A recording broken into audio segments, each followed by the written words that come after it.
Keydrik. You might already know, but I'ma tell you anyway.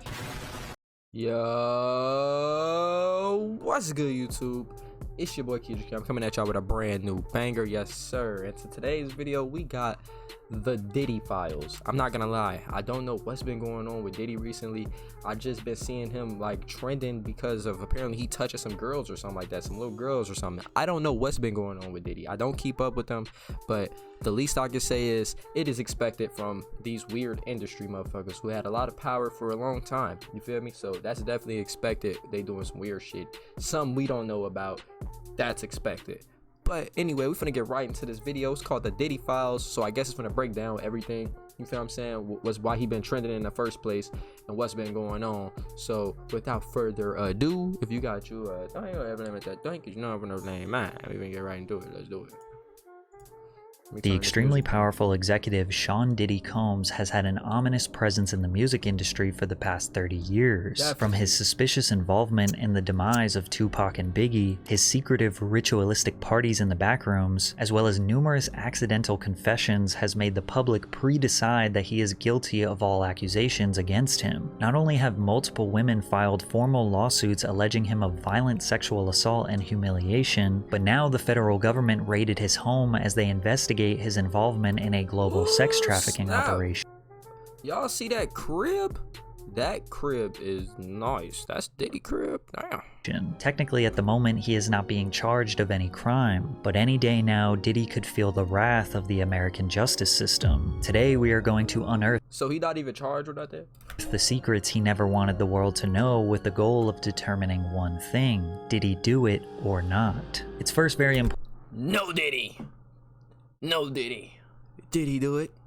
Diddy. Important to understand Diddy's potential involvement in the murders of Tupac and Biggie, because if you believe those allegations to be true, everything that happens afterwards makes total sense. In the mid-90s, Diddy, also known as Sean Puffy Combs, was in the middle of the infamous East Coast vs. West Coast hip-hop rivalry. It all began with East Coast rapper and Bad Boy Records signee, the Notorious B.I.G., versus his enemy, West Coast rapper and Death Row Records signee, Tupac Shakur. And it ended with both of them being assassinated via drive-by shootings. Biggie's murder remains unspeaked, with both of them being assassinated via drive-by shootings. Biggie's murder remains unsolved to this day, but being assassinated via drive-by. What car is that? That's an old Beamer. Oh no, that's not an E39. That's an E38.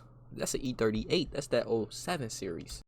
Shootings. Biggie's murder remains unsolved to this day, but in 2023 we learned that Keefe D was the shot caller for the group of individuals that killed Tupac. Although we do not know the specific details as to why these two rap legends were killed, through all the theories, key information, and first-hand recollections from friends and witnesses of both murders indicate that Sean Combs had involvement in both murders. Biggie and Tupac were friendly and actually respected each other at first. Tupac had begun rapping in 1991 and within 2 years already had earned a platinum album. Biggie was a crack dealer who recorded freestyles for fun, until someone sent his tapes to Puffy, who signed him to Bad Boy Records for $25,000. Biggie got signed for $25,000? That's crazy, but I'm not gonna lie, if you a hustler, 25 bands, you turn that to something crazy. He was also able to use his status in the music industry to connect Big and Pac. Pac became a mentor to Biggie. He once even asked him to be his manager. I was there, nigga. I trained the nigga. He used to be under me like my lieutenant. The nigga, I used to come to New York. I used to do shows and let the nigga come on before I did Keep Your Head Up and Get Around. Because nobody knew the nigga in New York.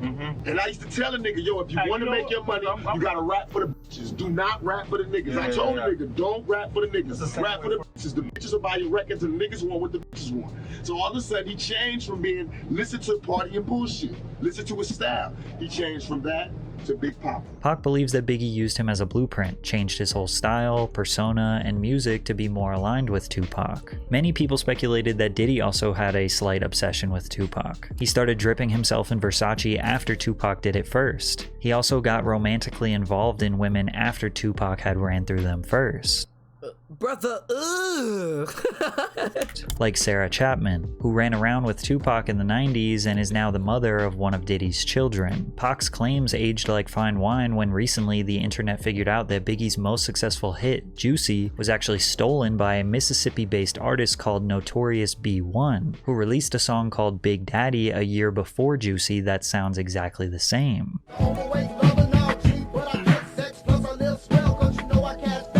Is it a coincidence that Notorious B.I. and Notorious B.I.G. are very similar, and this song is called Big Daddy, and Biggie started going by Big Papa? But many people believe this was the mastermind of Diddy, as he was a music industry expert who knew how to scout talent and assess a hit song before anyone else heard it. They believe Puffy instructed his artist to steal from Notorious B.I., and Biggie trusted his boss and mentor. Pac and Big's rivalry began as a music-based competition, who had more music sales, who had the better fashion, media representation, and cultural influence. But due to gangster rap creeping into the mainstream and the two being surrounded by legitimate gangsters, tensions escalated to life-threatening conflict. In November 1994, Tupac was on his way to record some music at Quad Studios in New York City. Coincidentally, Biggie was there recording with Junior Mafia, which was a group of 4 friends that Big knew since their childhood. Puffy was there too, since Big was his artist, and anything that Big writes or What is that nigga looking at?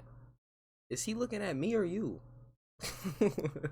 Records is technically owned by the Bad Boy label. Allegedly, a man by the name of Jimmy Henchman, who is now serving life in prison, was planning a robbery on Tupac since Pac owed him some money. Many speculate that Jimmy told Puffy what was about to happen, but Puffy did not try to stop it. When Pac was outside the studio, he looked up and realized rapper Lil Cease, who is best friends with Biggie, was yelling at him from above. He was excited to see him because they were friends. He told him he was going to go downstairs and meet him in the lobby. Pac got to the lobby downstairs when some men attempted to rob him at gunpoint, which quickly led to conflict and Pac being shot 5 times. In the middle of that trial, Shakur was gunned down, shot 5 times in what he claimed was a murder attempt and police called a robbery. As the police did their investigation, you can see Diddy looking around scanning the area with his head down. Keep in mind that after Tupac was shot, he got in the elevator and went upstairs where dozens of Bad Boy affiliates were located. Pac was interviewed by Vibe magazine detailing the night he was shot and the energy of the people around him while he was bleeding out. Because Andre Harrell was there, Puffy was there, Biggie, nobody approached me. I noticed that nobody would look at me. Andre Harrell wouldn't look at me. I had been going to dinner with him the last few days. Puffy was standing back too. I knew Puffy. He knew how much stuff I had done for Biggie before he came out. Based on Tupac's words here, fans in the media believe that he was hinting that Biggie and Puffy might be behind the attack, which bothered Big and Puff since publicly at this point they were still friends. Tupac article had me pissed off, you know what I'm saying? And the rumors that's spreading is on some tip like we set him up, you know what I'm saying? And that's crazy. It's just ridiculous, you know what I'm saying? But I also understand that if you was to get shot 5 times, mine is just completely spinning, you know what I'm saying? You're real confused about your situation. So it'll cause you to say things that you really don't mean. To make things worse, a few months later, Pac was found guilty of sexual assault and would end up serving 9 months in prison. This gave him tons of time to think and reevaluate his life. To add insult to injury, Biggie released his Hey, drop in the comments if you got any information about this sexual assault case, because I'm probably going to forget it after this video, but I ain't never knew Pac caught no sexual assault case. Iconic cutthroat track called Who Shot Ya, which felt like an obvious diss towards Tupac, but technically it was recorded before Pac got shot, but it was marketed and released months after the incident. Regardless, the media developed the narrative that Big and Puffy set up the shooting and now released a diss record bragging about their hit, and Puff's full intentions were to stir up drama, as can be confirmed by the former president of Bad Boy Records. Biggie might not have thought that when he wrote the lyrics that it was going to be used for that, but the way it was marketed by the company and released in the succession of things that were going on that we were dealing with on all the levels that we were dealing, that record did what it was supposed to do.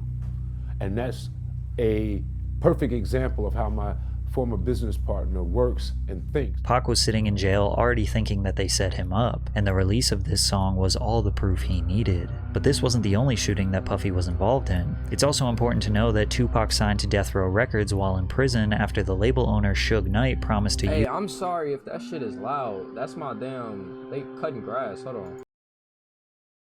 use his money to get Pac released. As they were in the process of getting Pac out, Suge Knight and his best friend Jake Robles, aka Big Jake, were at the Platinum nightclub in Atlanta. Suge confronted Puffy at the club and was choking him. Puffy's bodyguard, Anthony Wolf Jones, steps in to defend him, and then things got out of hand. Next thing you know, shots are being fired and Suge's friend Big Jake was shot and killed. Whether or not Wolf shot Jake has never been confirmed, but Suge was holding Puffy responsible for the attack, which was enough to now ignite a feud between the two executives. Quick sidebar, recently fans have noticed that Puffy's firstborn biological son Justin Combs looks a lot like Wolf. How does your son look more like your best friend than you? Anyways, in October 1995, Tupac got out of prison and he wanted war. I have no fear. I have only ambition, and I want mine, and I will do anything to protect and feed my family. And these niggas represent a threat. Pac got out and immediately started taunting and scheming on Bad Boy Records as much as possible. In the days after his release from prison, he jumped into the studio to record his next album, All Eyes on Me, and he talked about the anticipated tracks. Two of America's Most Wanted with me and Snoop. That's gonna be a humdinger, right? Best album out the 90s, All Eyes on Me. Tracks. Two of America's Most Wanted with me and Snoop. That's gonna be a humdinger, right? Shorty Wanna Be a Thug. That's gonna be a big one. And Wonder Why They Call You Bitch with Faith. That's gonna be a big one. He mentions Faith, aka Faith Evans, who was married to Biggie for over a year at this point. Imagine your wife jumps in the studio with your biggest enemy 1 week after he gets out of jail. Pac was also seen with Faith Evans at Whitney Houston's album release party. The rumor is that Biggie cheated on Faith and that she was trying to get back at him by cheating with Pac. Pac also allegedly started messing around with Mary J. Blige, who was a close friend and business partner with Puffy. Then Death Row Records held a Christmas party in 1995 where a close friend of Puffy, Mark Anthony Bell, was mercilessly beaten and forced to drink urine after refusing to give Suge Puffy's mother's address. Tupac and Death Row did not let off the gas. At the 1996 Soul Train Awards, Biggie won the award for Song of the Year, and Tupac won Best Rap Album of the Year. After Big got his award, he took some pictures backstage and then exited the venue because he had to go to the airport to catch a flight. And that's when Pac and Suge pulled up in a Hummer, taunting them. While we was waiting for the car to pull up, Suge and Tupac pulled up in the Hummer, and Tupac was really loud, yelling West Side, cursing, yelling a bunch of stuff, and Suge came from the other side and was like trying to actually walk up to us saying he just want to talk to Big, like want to talk, but of course everybody got in front. It was a little yelling and arguing for a minute, but police and everybody got in front, kind of stopped everything. Despite Biggie's gangster lyrics, he was really a chill dude who didn't want to beef with Pac. Remember, he looked up to him. He always thought they were friends, but as we are speculating, he seemed to be a pawn in a much bigger operation. He knows you sent somebody to shoot him that first time. Is that true or false? Why? No, it's false. Why would I do that? Okay.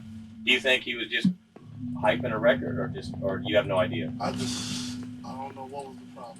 I wasn't inside his head at the time. I don't really know what's the reason for him doing what he did. Tupac was a man on fire. A man who he believes was wrongfully convicted of a crime he didn't commit, was constantly being slandered by the media, and now feels was being disrespected by his biggest enemies, on top of being surrounded by real gangsters. He released a music video alongside Snoop Dogg called Two of America's Most Wanted, which featured a skit mocking Biggie and Puff. Pop, please don't kill me. It was Buff's idea. Oh, man, I'm just a rapper, man. Please don't take me out the game. Interesting that Tupac himself instructed the Biggie actor in the 90s to say it was Puff's idea, as if he knew the truth. Then Pac released one of the most abrasive and iconic diss tracks of all time, Hit 'Em Up. He starts off the song claiming he had sex with Biggie's wife and then directly calls Biggie, Puffy, and Junior Mafia all bitches, along with various other threats. The pressure was on Bad Boy. Pac was not going to stop, and Puffy couldn't take the heat. Biggie's bodyguard, Gene Deal, recalls when Puff reached his tipping point. He said, "I'm a businessman.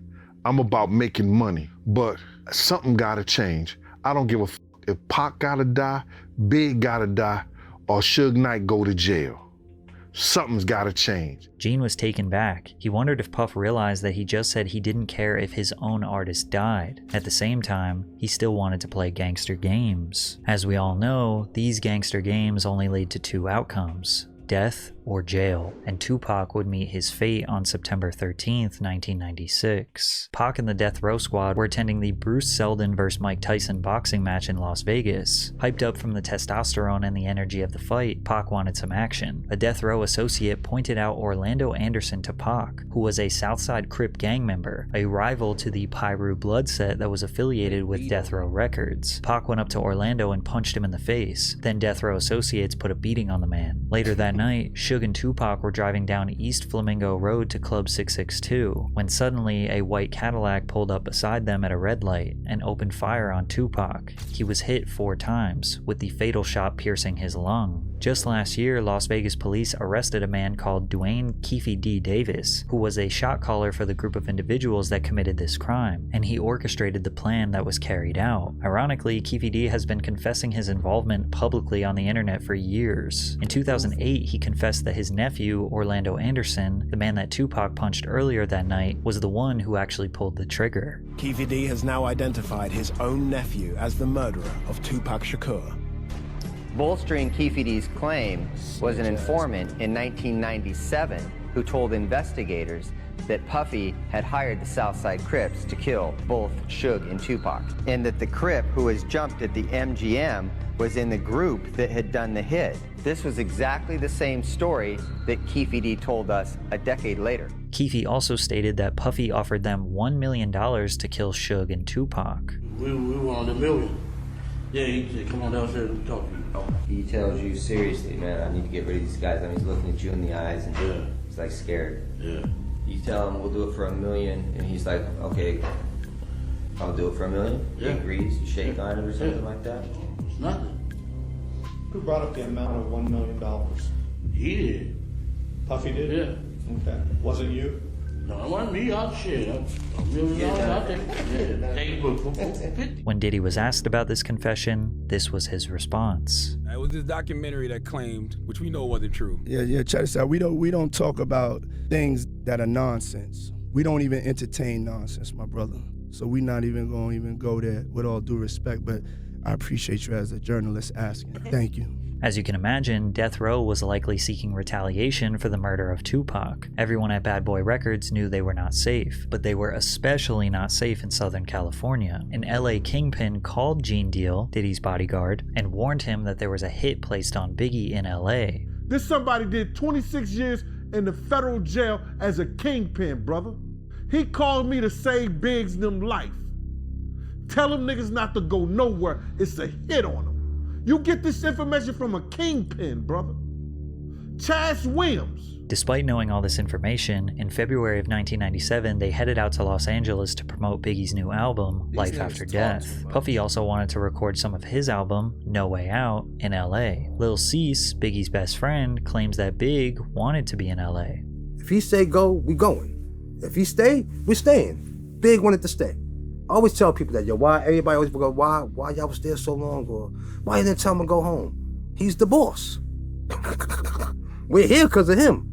And if he feel like it's no threat and he wants to be here, it's our job to stand down with him. Biggie was not taunting the West Coast. He genuinely loved being in LA. He received a lot of love from fans, promoters, radio DJs, despite being surrounded by his enemies. Instead of claiming to be the victor of his beef with Tupac, Biggie wanted to use his life to inspire change and squash the East Coast versus West Coast beef. The truth is, over the years, Puffy and Biggie had made so many enemies that they didn't really know who was after them, but they overstayed their welcome in the City of Angels, and Big's demise came on March 9th, 1997. After presenting an award at the 1997 Soul Train Awards, the Bad Boy crew attended the after-party hosted by Vibe magazine at the Peterson Automotive Museum. Biggie left the party riding in the front passenger seat of a Chevrolet Suburban SUV with Puffy and other entourage members driving directly in front of them. As they stopped at the first red light, a dark-colored Chevrolet Impala pulled up alongside Biggie's SUV. An unknown assailant inside the Impala rolled down the window and fired multiple shots at Biggie's vehicle. Biggie was hit numerous times by gunfire, sustaining 4 gunshot wounds. One of the bullet struck him in the chest, causing severe internal injuries. He was immediately rushed to the Cedars-Sinai Medical Center, but pronounced dead at the hospital that night. So what happened? Well, Puffy's business partner said that they had used up all their budget on security, so they couldn't hire extra security for this evening. Keefe D was also at this party and offered protection. Puff told him to stand down. Puff decided to ride in the separate car located in front of Biggie's. Then he gave his security guard, Gene Deal, very strange instructions rather than maximizing Big's protection. I tried to ride on the side of the car.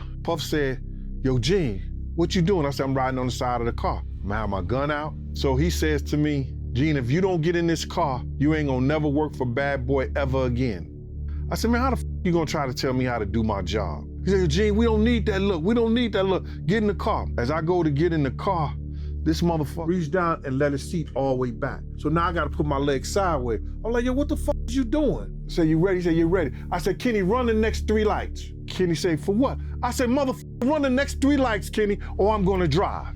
Kenny just took off. The first car ran the red lights, but the car behind them did not follow. They decided to stop at the red light. Lil Cease had his head hanging out the window trying to holler at some girls. Then out of nowhere, the shooting took place. According to an FBI agent, Phil Carson, who worked on the case for several years, Suge Knight Close that back door, can't get snaked out by my homies. hired Amir Muhammad to carry out the execution. However, the agent says that the original target was not Biggie. They were targeting Sean Puffy Combs. Gene also believes this story is the truth. I believe it was meant for Puff. The people that tried to kill Puff that night, for whatever reason, because we had some beef with some Muslim cats in Soul Train too. For whatever reason, the people that's trying to kill Puff, Big became a casualty of Puff shit.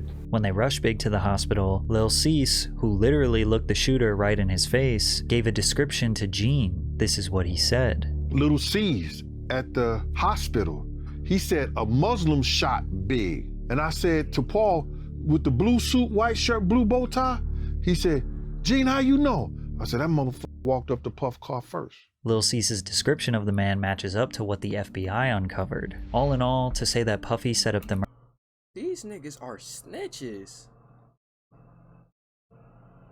murders of Pac and Biggie is not exactly accurate, but the origins of the beef and the escalation of the beef can most definitely be traced back to Puffy. Also, he definitely knew that danger was looming for Pac and Biggie and did not even come close to trying to prevent both of their deaths, because at the end of the day, Puff was the one who benefited most from them dying. Think about it from the perspective of Puffy the businessman. Tupac dies, that makes Biggie the winner. Biggie looks like the ultimate gangster who warned his enemy with a diss track and then got him killed. That helps feed into the persona and sell more records. Plus, with Tupac dead, there is no more competition. Biggie's inspiration, his idol, the dude who he copied everything from, can no longer defend himself from the grave. Now, we know that Puff didn't exactly want Big to die, but he wasn't doing everything in his power to protect him. Additionally, Puff saw how much money Death Row was making after Tupac passed. Tupac Shakur sold 67,000 records in the week following his murder. 2 months after he died, they released The Don Killuminati, The 7-Day Theory, which Shakur recorded under the name Machiavelli. It debuted at #1 on the Billboard Hot 200 with first week sales of 664,000 and Damn, first week sales 664,000. That's a crazy number, gang. And then mind you, back in the day, they didn't even have like Apple Music and stuff where they'll count your sales. They gotta go get the record. and 250,000 the second week. To this day, Tupac has sold 75 million records, most of which came posthumously. Puffy owned all of Big's publishing. He allegedly purchased it from him for $200,000 years before he passed, which meant that everything He bought Biggie's publishing, as in the rights to his music. He bought the rights to Biggie's music for $200,000, but supposedly, allegedly, offered $1 million to get Pac killed. That's crazy, bro. Biggie really, Diddy really get close to niggas and watch them, bro. Like, you gotta watch who you let get close to you, bro. And they get close to you and they feel like they got something you don't got that you would want, they'll take advantage of that, bro. Like, he wanted Biggie's publishing, so he paid him $200,000, knowing he got way more money, knowing he gonna make way more money off of Biggie's music. Gave that man $200,000. Now he owns the rights to his music to this day. That's crazy work. You feel what I'm saying? He probably was around Big a lot, knowing Big probably don't even got. He probably like, man, this nigga Big don't even got 150 to his name. He probably only got 110. I'll get this nigga this 200. That's gonna make him shit himself. And you know that's back in the day too. But it's just the fact that he paid $1 million for a hit allegedly, and then 200,000 to buy Biggie's publishing. That's crazy as hell. Everything he recorded or wrote for himself or other artists, Puff owned all of Biggie's percentage. Aside from the tens of millions of dollars in albums Big sold posthumously, he was also a prolific songwriter. He wrote all of Junior Mafia's album. He wrote for Lil' Kim. He wrote for Mace, Craig Mack. Also consider every single time he's been sampled over the years. Diddy has been making money off Biggie for more years than Biggie was alive. There were even suspicions that Biggie was aware of how much control Puffy had over his music and tried to sign over all his new music to his infant daughter, but passed away before he could get the business deals done. Biggie's mother, Valletta Wallace, has repeatedly expressed her distrust of Diddy. The truth is, Christopher accepted the illusion of a friend and mentor for about $25,000. That's the amount Puffy lured my son with. That was a lot of money for Christopher back then as a 19-year-old. She continued by saying that she was glad her son does not have to witness that the very people that he thought he could ride and die with wouldn't think twice about using his mother. She added, "I am glad that he is not here to see how they have used his image and his name." Diddy was filthy rich, extremely. Hey, I'm sorry for pausing it because I know it's long, but y'all heard what I just said. The people close to you, they'll sit there, they'll really watch you to use you. If they know they got something you want, they gonna use it. You feel what I'm saying? He used that. Biggie know he got money, he a CEO, he gonna use his power to influence Biggie, who he know can make him more money. It's just like investing. It's the same thing with investing with property, investing in work, investing into anything. It's the same thing. Put your money in this, you know you're gonna get more about it is because you see something that they don't. You see what I'm saying? And you know for a fact if I give you this little money, you gonna go for this. Powerful and evidently unpredictable. Imagine how easy it was to leverage his power in the music industry and his personal life. If you said no to him, in theory, he could blackball you, extort you, or maybe something more permanent. So consider that when we begin analyzing his history of suspicious behavior. I got my MTV out. Savage! I'm a savage! Oh! I'm a savage! Whatever I want, I'm going to get! Whatever I want, I have to get! Let's start with the mysterious Puffy's Flavor Camp, where Diddy would mentor teenage musicians Boss, no Diddy, like Usher, and give them a taste of the music industry. Pause, no Diddy. R&B sensation Usher was nothing short of a child prodigy. By age 13, he had already been discovered in Atlanta by L.A. Reid, and they sent him to New York City to record his debut album with Diddy. In 1994, Usher was just 14 years old, and he moved into Diddy's house to be a part of his Flavor Camp. My mom's not letting me move into nobody's house at 14 years old, buddy. That belt is real. Fuck are you talking about? I mean, but hey, it was curious. I got a chance to see some things.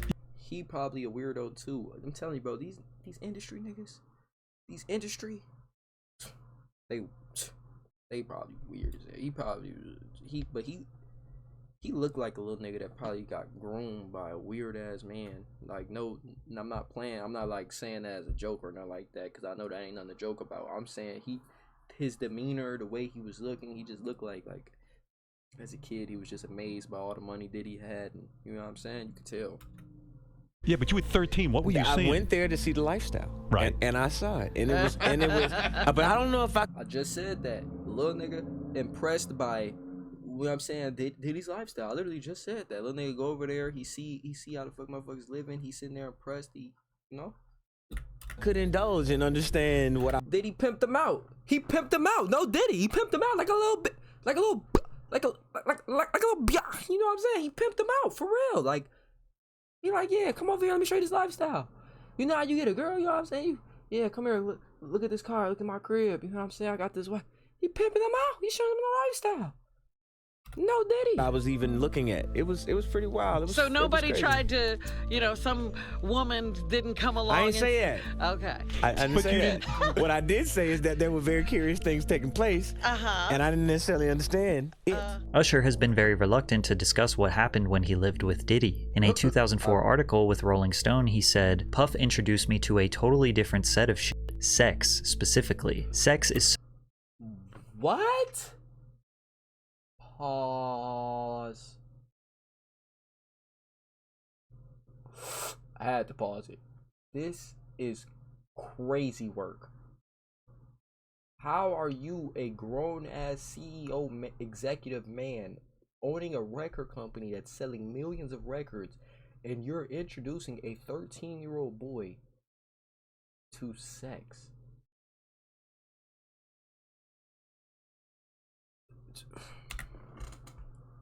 So hot in Diddy is weird, bro. the industry, man. While he was in New York, he lived at Puffy's house in Scarsdale. There was always girls around. You'd open a door and see somebody doing it, or several people in a room having an orgy. What? You never knew what was going to happen. Some people look at this as nothing short of grooming a young boy. One time, Diddy himself detailed what living with Usher was like. Back in the days when he was like 10 and I was a little bit older, his older brother, we used to fight over the Frosted Flakes. You know what I'm saying? Before pause was invented.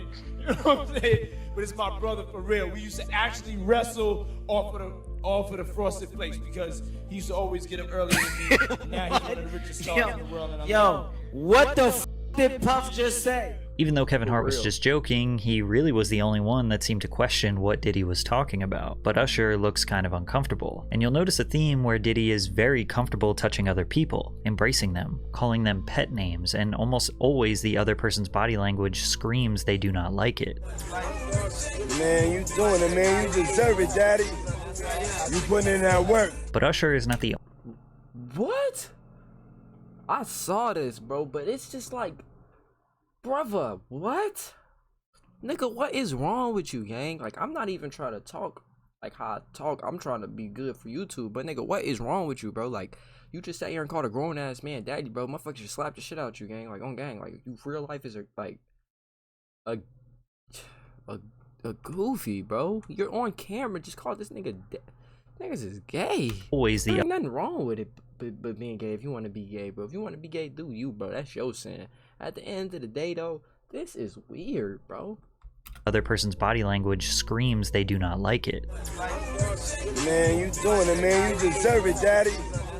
You putting in that work. But Usher is not the only artist in the industry who may have been a victim of Puffy's flavor camp. Justin Bieber was also mentored by Diddy early on in his career. Bieber, just after his 15th birthday, spent 48 hours with Diddy. Diddy gifted him a Lamborghini Gallardo and let the world know why him and the teenager were hanging out. Where we hanging out and what we doing, we can't really disclose, but it's definitely a 15-year-old's dream.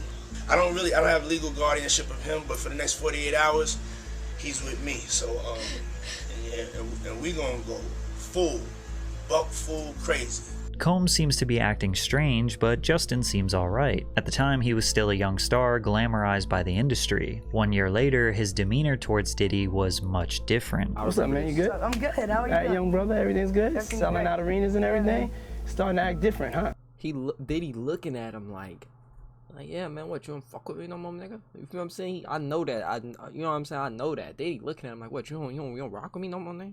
And Justin Bieber like, nah, man, no. I'm good. How are you? All right, young brother, everything's good? Everything's Selling great. out arenas and everything? Starting to act different, huh? You ain't been calling me and hanging out the way we used to hang out. Well, I mean, you try to get in contact with me, through all my, partners and whatnot. Mm-hmm. But you never really got my number, so. Now, Combs is renowned. No, Bab, he said, and you tried to get in contact with me through all the people who manage my shit. Him saying that right there, no, like, I know you've been trying to call me, bro. I'm not trying to be around your weird grown ass. Mm-hmm. But you never really got my number, so.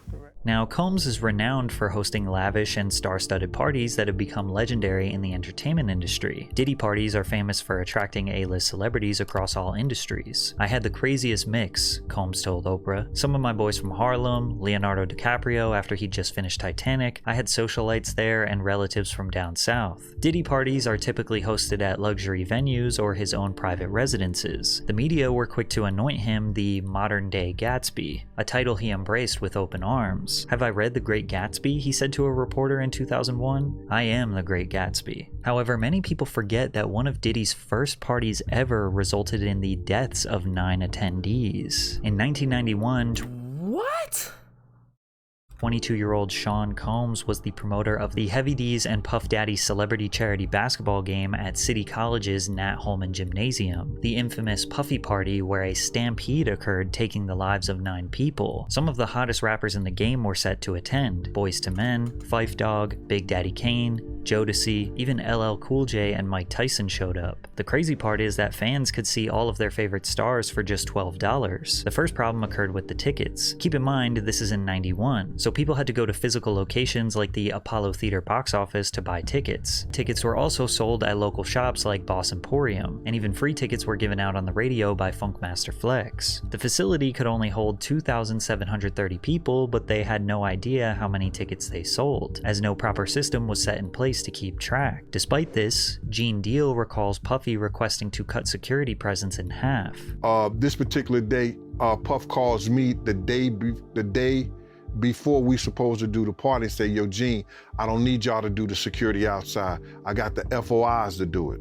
So I said, man, I just told 18 guys. He said, I just need 8, I just need 8. To clarify, the FOIs are Fruit of Islam members. One witness to the event said, "You cannot have an event like this in Harlem without those Muslims," said Oscar Davis, 32, of the Bronx. "Forget the police, they can't do nothing. The people in Harlem respect the Muslims." It was blatantly obvious that more people were outside than could actually fit in the gym. Despite the overcrowding, tickets were still being sold at the door, said Mario Salvaggi, a city police patrol chief. Fans entered through 2 side exits and funneled down the stairs, through the doors into the gymnasium. But once LL Cool J and Mike Tyson showed up, all hell broke loose. Mobs of people started swarming from outside to rush inside, pushing people forward towards the glass doors. The glass doors eventually were shut and needed to be pulled towards the crowd to be opened. Guards tried to instruct people to fall back, but they wouldn't listen. The pressure became so great that the glass doors shattered and people fell through them. Outsiders began stampeding and stomping over bodies to get inside the facility, but the problem just got worse as they needed to go down the stairs into the gym. The doors at the bottom of the stairs also needed to be pulled open towards the crowd, not pushed into the gym. So hundreds of people were squeezed up against these doors in this tiny stairwell with no way to escape. Also notice that these doors don't have any windows. So inside of the gym, people were having a great time. From the outside, you can hear them partying, playing music, and rappers shouting over the microphone. They didn't even know that just on the other side of those doors were people fighting for their lives. Eventually, they got the doors open. As much as 6 people were stacked on top of each other and began spilling onto the gym floor, finally relieving the pressure. People began trying to perform CPR on the ground. Someone announced over the microphone that 3 people died right there. This caused chaos, and the people inside the gym began trying to leave, stampeding back through the exact same stairwell where people were trapped in the first place. Police identified 5 men and 3 women dead at the scene, and 29 people were injured. A 9th victim died in the hospital days later. All of them died from asphyxiation. 8 families of the deceased settled wrongful death lawsuits against Mr. Combs in early 1998. Mr. Combs ended up paying around $600,000 of a total $3 million or so. Now, clearly, this wasn't all Diddy's fault. Legally, the courts claim the city 50% responsible and the promoters 50% responsible. Regardless, death and dark energy seemed to lure around Diddy since his earliest days. From there, he kinda stopped throwing parties for the public and started to keep them private. However, over the years, disturbing rumors have spread regarding what happens during Diddy's parties, ranging from group sex rituals to casting couches where newcomers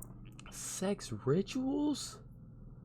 would secure their future in various industries. The biggest rumor is that aspiring male talent would need to pleasure other powerful men to advance their careers, and apparently it's in That's that, man. So it still go on to this day. So many celebrities,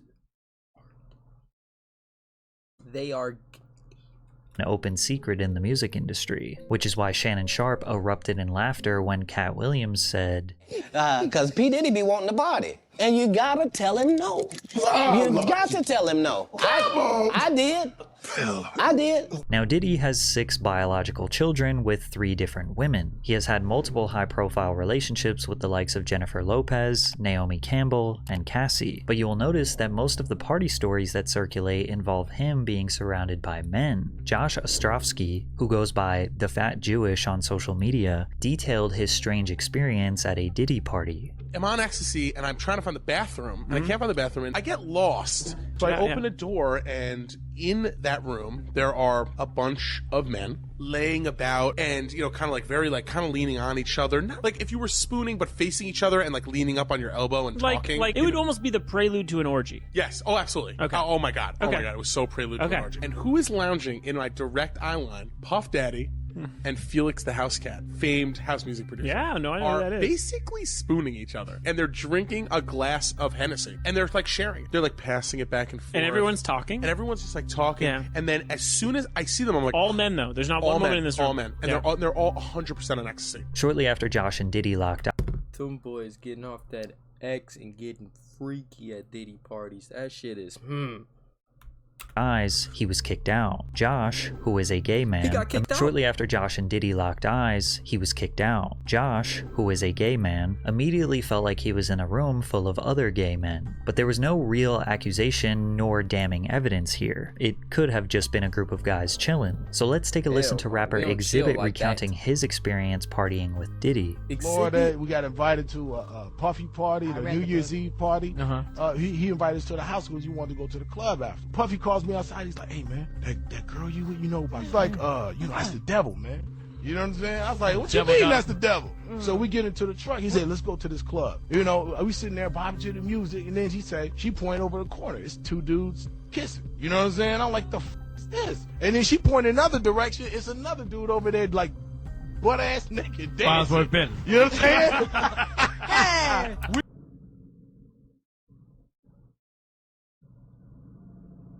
We take off, man. Based on X's story, it seems like Diddy brought him to a gay club. Or maybe coincidentally, Exhibit just looked at the only two gay couples in a regular club. 50 Cent also recalls one of the first times he met Diddy. We gotta kick it. This is Puff. Okay. He telling me we gotta kick it and shit. And he was like, "Yo, why don't we like go shopping or some shit?" I mean, like I pay for it. And I was like, "What the fuck this nigga just said?" It's a fruit pie. It's a fruit pie. Trust me. Now, there is no doubt that homophobia has been prevalent in hip-hop forever. However, some people are just simply not gay, and Diddy's actions make them feel uncomfortable. Like rappers Fabulous and Jadakiss, who were pressed by Diddy on a podcast that got really awkward really quickly. He began by repeatedly calling the host Nori Daddy. Mr. Lee, I love this drink. Where you put my bag? I like when you like this, Daddy. Yeah, where you put my bag? Daddy, I like when you right scrambling here, and scraping for shit. No, I like that. You know, I've been practicing. Then he proceeded to ask Scrambling and what? Pause. No Diddy. This drink. Where you put my bag? I like when you like this, Daddy. Yeah, where you put my bag? Daddy, I like when you scrambling and scraping for shit. I like. Look how this nigga looking at Diddy. He giving him Daddy. that eye like. Daddy. Look at folks in the red. He giving them that. Fuck is dude talking about? Like what? Daddy, I like when you scrambling and scraping for shit. I like that. You know, I've been practicing. Then he proceeded to ask Fabulous why he didn't want to party with him. See where I look miss back on me? where I became. Did you miss me though? For real? Because it seems like a thing. I with miss this partying birthday with party, Puff, man. Man, but I'm talking about for your birthday. Huh? Why won't you party with me for your birthday, man? We partied for my birthday before. You came to my party. No, but me and you ain't never really party, you know what I'm saying? Jadakiss kept his head looking straight down for almost the entire interview, and you could tell Fabulous was very uneasy about Diddy's presence. When Diddy was confronted about it, this was his response. Oh, scrambling and scraping for shit. That was you. Scrambling. That was you. Charlemagne is hilarious, bro. Cause look how Diddy was confronted about it. This was his response. That was you. Oh, scrambling and scraping for shit. Look how he looked at him. That was you.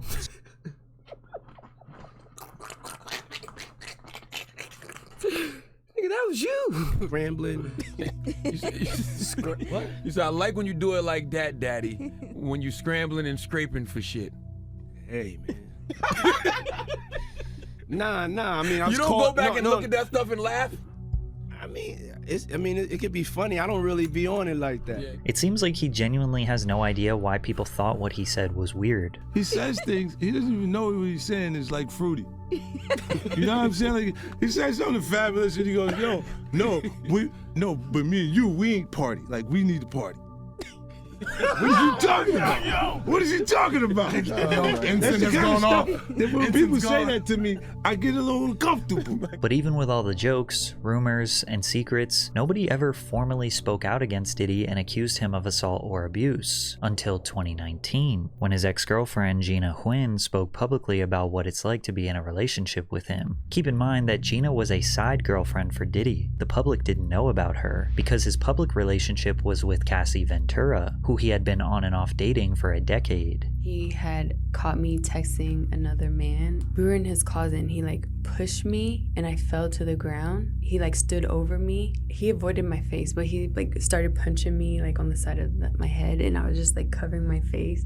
He like stomped on my stomach, like took the wind out of my breath. I couldn't breathe. Pleading to him like, can you stop? And he like stopped for a little bit. He like grabbed my hair from the back and like was like punching the back of my head. She also claims that she was pregnant with his child in 2014. You mind telling me what happened with that pregnancy?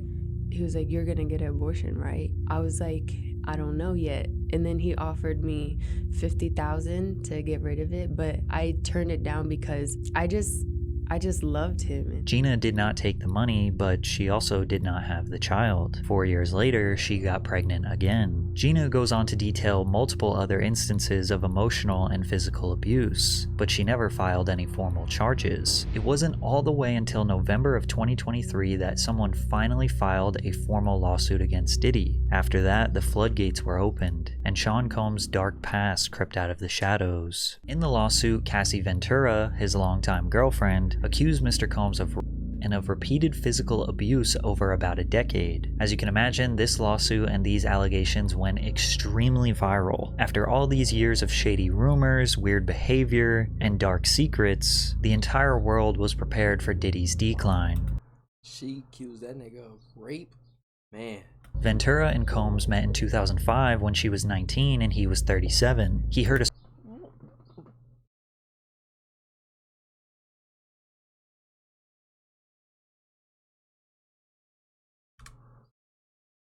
Ventura and Combs met in 2005 when she was 19 and he was 37.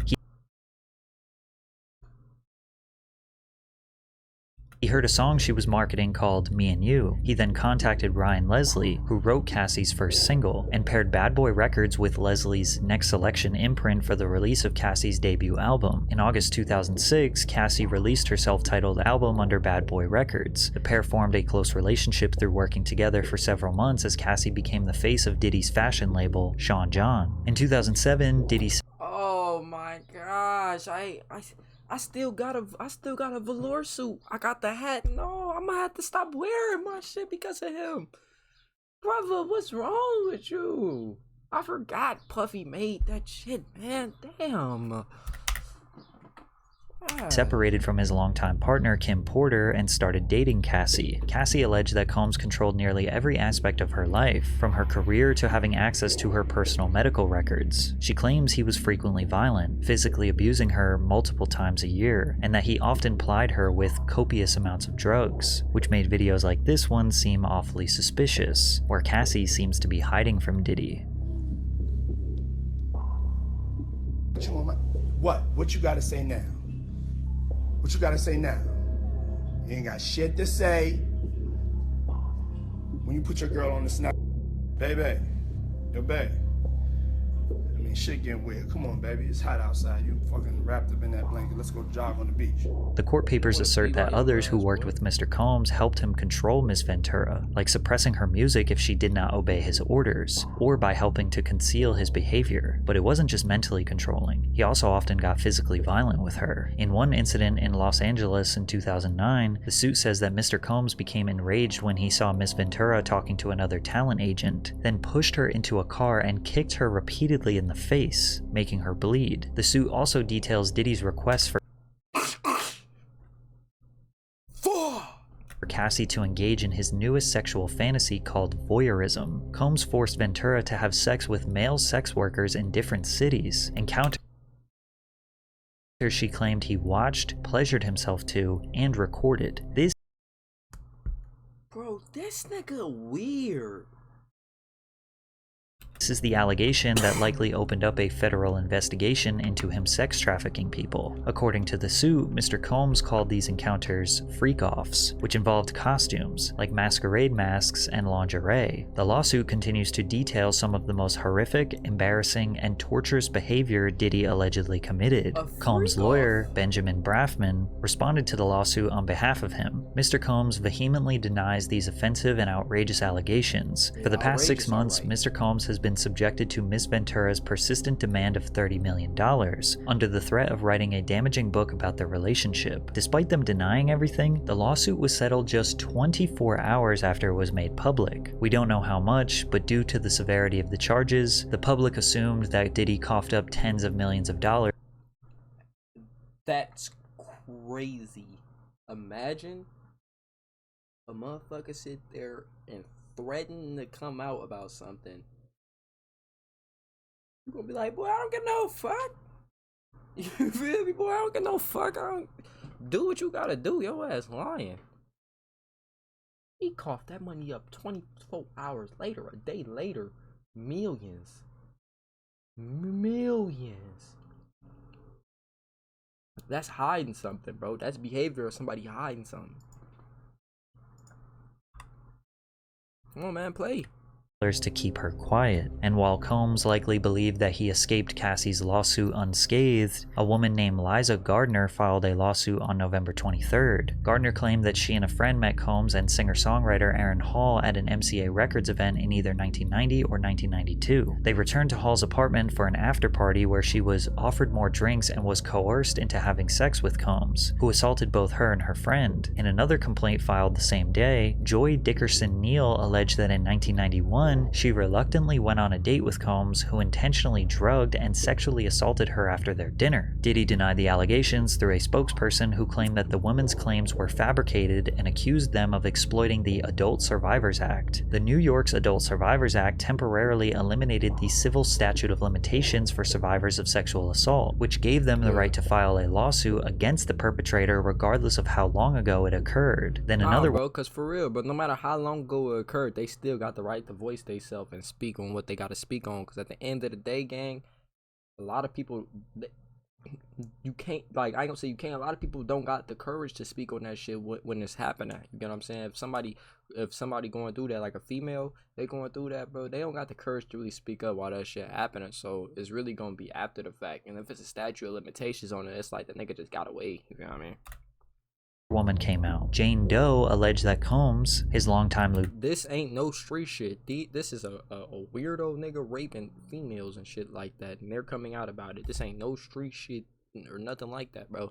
Lieutenant Harve Pierre and a third unidentified assailant gang-raped her when she was 17 at Combs' Manhattan recording studio in 2003. Pierre, who previously served as president of Combs Bad Boy Entertainment, had also been sued by a former assistant, who alleges he used his position of authority as plaintiff's boss to groom, exploit, and sexually assault her several times between 2016 and 2017. The lawsuit further claimed that men trafficked Doe across state lines from Detroit to New York City on a private jet, supplied the teenager with drugs and alcohol until she couldn't consent, and then violently assaulted her. The complaint also included several photos that Doe alleges were taken at the studio that night, including one where she is sitting on Combs' lap. "Enough is enough," Diddy said on Instagram. "For the last couple of weeks, I have sat silently and watched people try to assassinate my character, destroy my reputation and my legacy. I did not do any of the awful things being alleged. I will fight for my name, my family, and for the truth." But it wasn't just women accusing him. In February of 2024, Combs' former producer and videographer, Rodney Lil Rod Jones, filed a federal lawsuit against Combs, alleging Combs sexually harassed, drugged, and threatened him. According to the lawsuit, Rodney Lil Rod Jones lived with Combs between September 2022 and November 2023, during which he worked on Diddy's most recent album, the Love Album, Off the Grid. As Combs' videographer, Jones allegedly secured hours of footage and audio recordings of Combs engaging in illegal activity. The activity the suit alleges includes acquiring drugs, soliciting sex workers, providing laced drinks to minors, and sexual assault. Jones alleges that he was the victim of constant unsolicited and unauthorized groping and touching of his anus by Mr. Combs. Mr. Jones was forced And you lived with him? by Mr. Combs to work in Mr. Combs' bathroom as Mr. Combs walked around naked and showered in a clear glass enclosure. Hell nah, you're a grown ass man. I'm a grown ass man. You think you're about to force me to do this shit? I'm about to put pause on your little ass. You're about to get beaten bad, buddy. I don't give a fuck how much jail time I gotta do. You're gonna get your ass beat. In the lawsuit, Jones also alleges that Young Miami, who is Diddy's most recent girlfriend, was I among ain't the gonna lie, bro. I beat the shit out of Diddy. No bap, no Diddy, no cap. those who were paid a monthly fee by Diddy to work as his sex workers. Jones believed Diddy was grooming him with the goal of passing him off to others. While on a yacht in January of 2023, Jones alleges he was introduced to Oscar-winning actor Cuba Gooding Jr., who proceeded to grope and fondle him until being forcibly pushed away. Jones claimed that Diddy, who had dominion and control over Gooding Jr., failed to step in. Also in Jones's lawsuit, an unnamed rapper is mentioned as having been on Diddy's yacht, where they were allegedly seen consorting with underage girls and sex workers. This rapper is described as a Philadelphia rapper who dated Nicki Minaj. Rapper Meek Mill is from Philadelphia and dated Nicki Minaj from 2014 to 2016. That same unnamed rapper, also an unnamed R&B singer, and producer Stevie J allegedly engaged in sexual intercourse with Diddy. This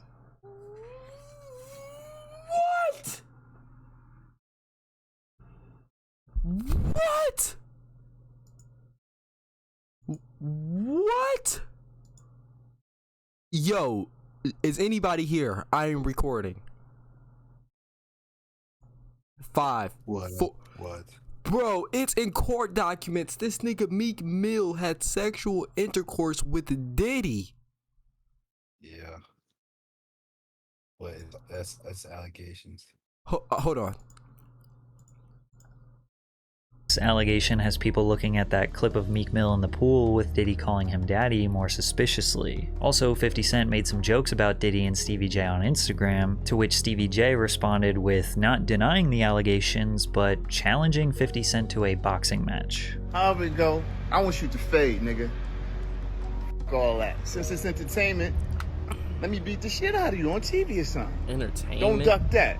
I'm calling you out. What you want to do, Curtis? But the most shocking allegation made in the lawsuit was Mr. Jones discovered that Mr. Combs has hidden cameras in every room of his homes, and that Diddy was secretly recording artists and powerful executives, like Lucien Grange, who was mentioned in the lawsuit, who may or may not have participated in the freak-offs. If this turns out to be true, we might see some of the most powerful people in the entertainment industry get exposed, and 50 Cent wants to be a part of the expose. He said on Instagram, shaking my head, "This is gonna be so good. What you wanna bet I'm gonna get these tapes? I'll pay top dollar for them. You been over there? I don't go to Puffy's parties." However, it seems as though Sean Combs' reign of terror may be over. On March 25th, 2024, Homeland Security agents and other law enforcement officers raided Diddy's homes in Los Angeles and Miami due to a possible ongoing sex trafficking investigation. Homeland Security expert Hal Kempfer added some insight that the evidence they're looking for includes laptops, flash drives, and anything that would connect Combs with the allegations. As of right now, we don't know what they found, and technically the feds never formally announced what they were looking for or why they were there. But it's safe to assume, based on the allegations, conveniently, Diddy was not even in the United States during the time of the raid. According to TMZ, Combs' private jet was spotted on the ground in Antigua, in the Caribbean, shortly after news of the raids broke. Many people believe he is fleeing the country, and today it seems like Diddy is spiraling. He just posted on social media trying to see who in the industry is on his side. Hey, yo, right now though, for real,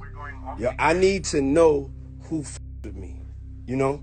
Like, just straight up, like I don't have the time. If you with me, let it be known. If you don't with me, be quiet. And just in case you wanted some more twisted allegations and insane conspiracy theories, take a look at the founders of Uptown Records, the people who gave Diddy his very first job in the music industry. Andre Harrell, dead at age 59. Heavy D, dead at age 44. Kim Porter, dead at age 47. And Al B. Sure, who was just in a coma for 2 months and almost lost his life. Al B. Sure is also the father of Diddy's oldest adopted son. Al B. had a child with Kim Porter before she left him, married Diddy, and had children with him. Albie has recently been trying to reach out to his oldest son, hoping that he will leave Diddy and come back home, and when he got out of his coma, he strongly insinuated that Diddy was the reason behind it. We're going to be producing the Albie Shore life story.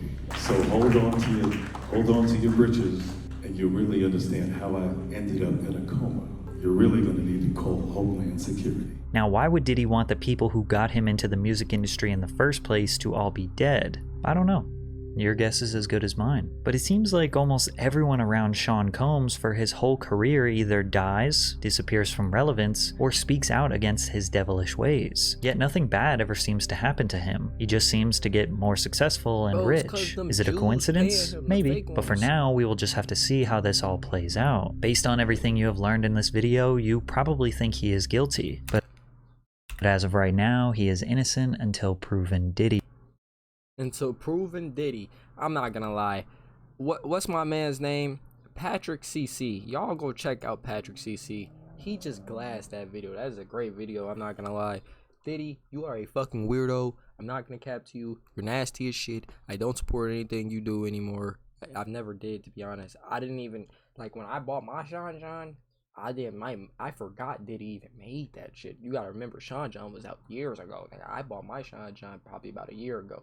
I forgot Diddy even made this shit. And this is before any of the allegations. I don't support shit he got going on. I don't support that nigga. That nigga's weird. Everything that's came out is fucking crazy. And I don't care whether he's proven innocent or guilty. I've seen enough video footage in this video of shit that he's done that's weird. And it's just, yeah, buddy. Diddy, you're done. If you like this video, leave a like, comment, and subscribe, my man. It's been your boy Killer. This has been an hour one. If you stuck it through this whole wait time, go ahead and comment. We here. Go ahead, comment. We here. If you like that, I appreciate all the support. I appreciate you for sticking it through. It's been your boy Keydrik, and I'm out, my man. Let's do it.